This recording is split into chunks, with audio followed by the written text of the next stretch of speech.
যখনই বলে সম্মান কেমনে পাইলেন, দু চোখ দিয়ে অঝর ভাবে পানি বাহির করতে থাকে। সাংবাদিকরা বলে, ও হুজুর, আল্লাহ আপনাকে এত সম্মান দিল, তার ঘরের ইমাম বানায় নিয়েছে আল্লাহ আপনাকে। এত সম্মান আল্লাহ আপনাকে দিল, কেন দিল একটু বলেন, আমরা শুনি। এত সম্মান কেমনে আপনি আল্লাহর কাছে নিলেন? ওই যে আব্দুর রহমান সুদাইসি, কাবার ইমাম একজন, মাহে রমাদানুল মুবারক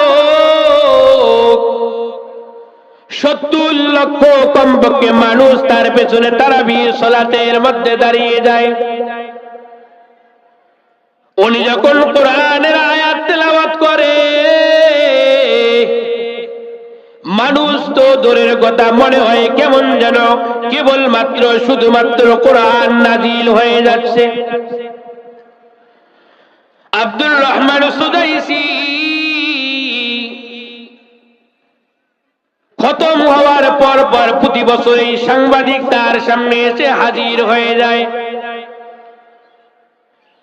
সাংবাদিকরা এক নম্বর প্রশ্ন করে, প্রতি বছর এই প্রশ্ন করে, ও হুজুর, এত সম্মান কেমনে পাইলেন? এত সম্মান কেমনে পাইলেন?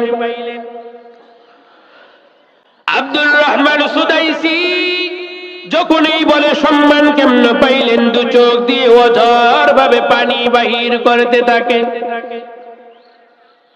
সাংবাদিকরা বলে, ও হুজুর, আল্লাহ আপনাকে এত সম্মান দিল, তার ঘরের ইমাম বানায় নিয়েছে আল্লাহ আপনাকে। এত সম্মান আল্লাহ আপনাকে দিল, কেন দিল একটু বলেন, আমরা শুনি। এত সম্মান কেমনে আপনি আল্লাহর কাছে নিলেন?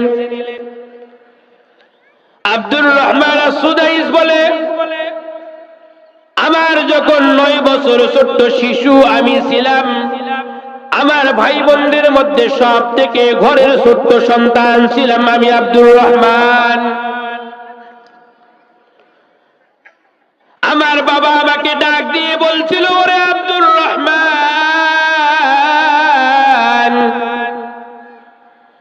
আমার অনেক আশা, আমি তোরে হাফেজে কোরআন বানাবো, হামেলে কোরআন বানাবো। ছোট্ট সন্তান আব্দুর রহমান বাবার কথাটা দিলের মধ্যে লালন করছে। বাবার আশা হলো আমাকে হাফেজে কোরআন বানাবে। 9 বছর বয়সে মাদ্রাসায় ভর্তি হইল, 3 পড়ার হাফেজে কোরআন হয়ে গেল। বাবা দুনিয়ার থেকে বিদায় হয়ে গেল। ওই যে কাবার ইমাম আব্দুর রহমান বাবা দুনিয়ার থেকে বিদায়,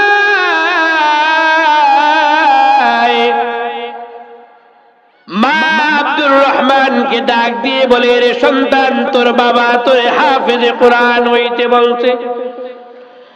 আব্দুর রহমান খুবই চালাক ব্যক্তি ছিল, ছোট্টবেলায় খেলাধুলায় মনোযোগ ছিল। যারা হেফজখানার ছাত্র হয়, যাদের বেশি বের হয়, এমন হয় তারা একটু শয়তান টাইপের হয়, খচ্চর টাইপের হয়,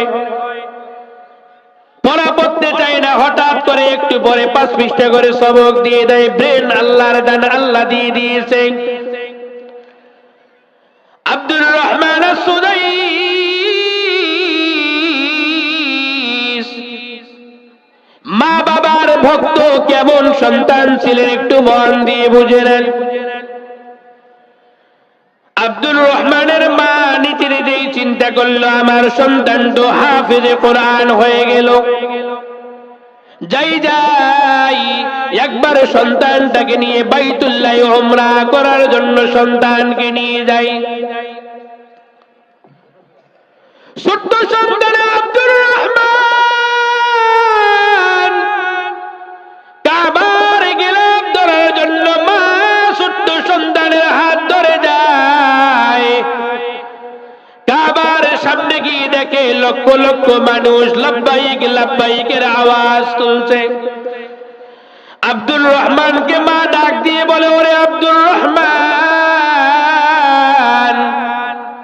দেখো এত লক্ষ লক্ষ মানুষ তোমাকে নিয়ে আর সামনে যাওয়া যাবে না। ও সন্তান, তুমি এখানেই দাঁড়িয়ে থাকো, তুমি এখান থেকে কোথাও যাবে না।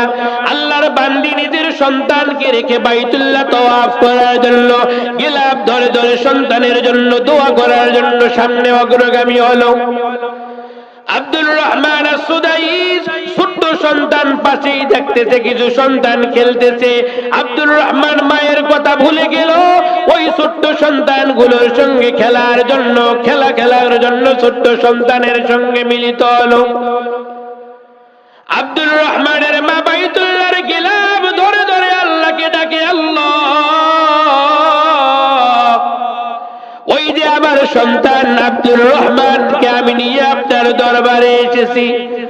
ও আল্লাহ, এই যে গেলাম, আমার ছোট্ট সন্তানটাকে আমি কেমনে আপনার ঘরের মধ্যে শোয়া দেব গো মাওলা। ও মাওলা, সন্তানটাকে দাঁড় করে রেখেছি, সন্তানটাকে আপনি হাফেজে কোরআন বানায় দিয়েছেন গো মাওলা। ও মাওলা, আমার সন্তানটাকে আপনি এই কাবার ইমাম বানায় দিলেন। ও দুনিয়ার মা, আব্দুর রহমানের মা গেলাফ ধরে ধরে আল্লাহর কাছে কান্দে আর দোয়া করে। আব্দুর রহমানের মা দোয়া করে করে সুন্দরভাবে আল্লাহর দরবারে হাজরা দেওয়া শেষ করে সন্তানের কাছে আসলো। এসে দেখে সন্তান নাই। আব্দুর রহমান as-সুদাইসকে কোথাও খুঁজে পাওয়া যায় না। আব্দুর রহমানের মা চিন্তা করলো, আমি যদি এখান থেকে আবার কোথাও চলে যাই, আমার সন্তান এসে খুঁজে আমাকে পাবে না, হারিয়ে যাবে। না না, আমি কোথাও যাব না, এখানেই দাঁড়িয়ে থাকবো। আল্লাহর দরবারে আবার হাত তুললো, আল্লাহ, আমার স্বামীর মনের নেক আশা ছিল আমার সন্তানটাকে হাফেজে কোরআন বানাবে। ওরে মাওলা, আমার সন্তানকে আমি খুঁজে পাইতেছি না রে মাওলা, আমার সন্তান কই গেল? আমার সন্তানকে আমি পাইতেছি না, আমার সন্তানকে আমি হারিয়ে ফেলেছি। ও মাওলা, এই কাবার ইমাম যদি আমার সন্তান হয়, এই যে লক্ষ লক্ষ মানুষ কাবার চত্বরের মধ্যে দাঁড়িয়ে গিয়েছে, ও মাওলা, সবাই হারিয়ে যাইতে পারে, এটা স্বাভাবিক বিষয় গো মাওলা। আমি মনে মনে চিন্তা করলাম, ইমাম যে কাবার ইমাম যে হয়ে গিয়েছে, ইমাম কিন্তু কোনোদিন হারিয়ে যায় না। ইমামের জন্য সুন্দর একটা স্থান রয়েছে, ইমামের জন্য সুন্দর একটা মুসাল্লার জায়গা নির্দিষ্ট রয়ে গিয়েছে। ও আল্লাহ, সবাই হারিয়ে যায় কাবার চত্বরে, ইমামকে কিন্তু কেউ কোনোদিন হারা অবস্থায় পায় নাই। কারণ ইমাম হলো নেতা, ইমাম দাঁড়িয়ে দাঁড়িয়ে আল্লাহর দরবারে নামাজের জন্য দাঁড়িয়ে যায়। ও আল্লাহ, আমার সন্তান হারিয়ে গেল, আমি জানি আমার সন্তান হারিয়ে গিয়েছে গো মাওলা। ও মাওলা, আমার সন্তানটাকে আপনি ইমাম বানায় দেন, তাহলে সে আর কোনোদিন হারিয়ে যাবে না। ওই যে বাইতুল্লাহর গিলাফ ধরে ধরে ধরে ধরে আল্লাহর দরবারে হাজরা দাঁড়ায়, এবার সন্তানকে ইমাম বানার জন্য আল্লাহর দরবারে দোয়া করে। আল্লাহ বলে, ও আব্দুর রহমানের মা, তুই তো এমন একটা নাম রেখে দিয়েছিস তোর সন্তানের নামটা তুই রাখছিস আব্দুর রহমান। এ আব্দুর রহমানের মা, আমি আল্লাহর কাছে দুনিয়ার জমিনের মধ্যে দুইটা নাম প্রিয়, একটা নাম হলো আব্দুল্লাহ আর একটা নাম হলো আব্দুর রহমান। তোর সন্তানের জন্য মা হয়ে দোয়া করলি, আমি আল্লাহ কবুল করে নিলাম। ও দুনিয়ার মা, তুমি আমি তো সন্তানের জন্য দোয়া করি, বদদোয়া করি, দুইটাই করে ফেলি। আব্দুর রহমানের মা এসে সন্তানকে খুঁজে যখন পাইল না, তিনি বদদোয়া দিলেন না, তিনি বললেন, আল্লাহ, আপনি আমার সন্তানটাকে ইমাম বানান। ও আল্লাহ, আপনি আমার সন্তানটাকে কাবার ইমাম বানান। আল্লাহ উপর থেকে মায়ের দোয়াটাকে কবুল করে নিল। ওই যে মায়ের দোয়া, এমন দোয়ারে মুমিন, মা দোয়া করলো সন্তানের জন্য, আল্লাহ কাবার ইমাম বানায় দিল আব্দুর রহমান as-সুদাইসিকে। আল্লাহ বলে, ওরে দুনিয়ার মানুষ, তুমি যুবক হওয়ার বৃদ্ধ হয়ে যাও না কেন, তুমিও যদি তোমার মাকে সম্মান করো, বাবাকে ইজ্জত করো, তুমি যদি মুসলমান অপর মুসলমানকে সম্মান করো, আমি আল্লাহ এমন দয়ার মালিক, আব্দুর রহমানকে আমি কাবার ইমাম বানাইছি মায়ের দোয়ার কারণে। ও বাবা, যারা আমরা মাকে কষ্ট দেই, বাবাকে কষ্ট দেই, ওই যে আব্দুর রহমান মায়ের দোয়া নিয়ে যদি এত বড় ইমাম হয়, বলুন তো দেখি সবাই আওয়াজ দিয়ে, ওই আল্লাহ এখন পর্যন্ত আছে না নাই? জোরে বলেন। ওই আল্লাহ যদি এখন পর্যন্ত থাকে, কেন তুমি তোমার মাকে সম্মান করো না? কেন তুমি তোমার বাবাকে সম্মান করো না? এ যুবক, তোমাকে লালন করেছে তোমার মা, তোমাকে পেটের মধ্যে ধারণ করলো তোমার মা। তোমার মায়ের কষ্টের কি দাবি তুমি পূরণ করতে পারবা? তুমি তোমার বাবার কষ্টের দাবি কি তুমি পূরণ করতে পারবা? না না না না, দুনিয়ার জমিনের মধ্যে দুইটা আশা কখনো পূরণ করা যায় না, দুইটা দাবি কখনো পূরণ করতে যায় না। এক হলো মায়ের দাবি সন্তানের প্রতি, দুই হলো বাবার দাবি সন্তানের প্রতি। ওরে দুনিয়ার যুবক, দুনিয়াতে যদি সফলতা তুমি পেতে চাও, অবশ্যই অবশ্যই তুমি তোমার মাকে ইজ্জত করবা, তোমার বাবাকে ইজ্জত করবা। এজন্যই আল্লাহ সুন্দর করে বলেন, ইয়া আইয়ুহাল্লাযীনা আমানুত্তাকুল্লাহ, এ মুমিন, তুমি নিজেকে মুমিন বলে দাবি করো। যদি তুমি মুমিনই হও, তাহলে অবশ্যই অবশ্যই তোমার হৃদয়ের মধ্যে আল্লাহর ভয় লাগাও। আল্লাহর ভয় যেই হৃদয়ের মধ্যে থাকবে, এই হৃদয়গুলো কখনো মাকে কষ্ট দেবে না, কখনো বাবাকে কষ্ট দেবে না, কখনো ইসলামের শত্রু হবে না, কখনো মুমিন মুসলমানদের শত্রু হয়ে যাবে না।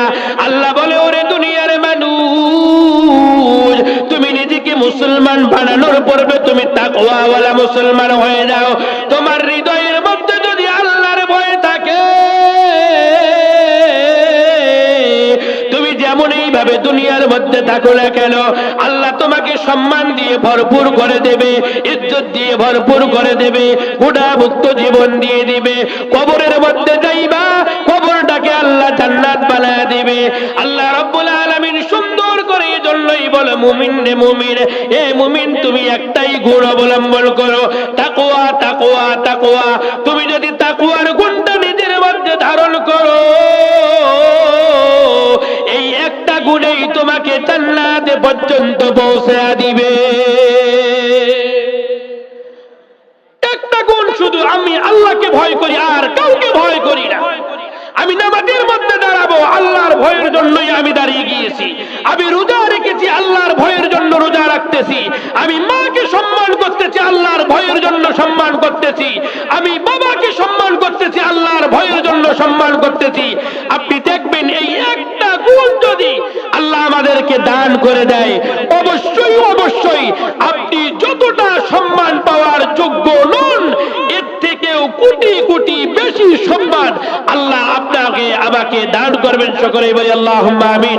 আল্লাহ পাক রব্বুল আলামিন আমাদের সবাইকে এই একটা গুণ, আল্লাহর ভয়টা, আমাদের সবাইকে নিজের দিলের মধ্যে ধারণ করার তৌফিক দান করুন। সকলেই বলি আল্লাহুম্মা আমিন। জোরে আওয়াজ দিয়ে বলি আল্লাহুম্মা আমিন।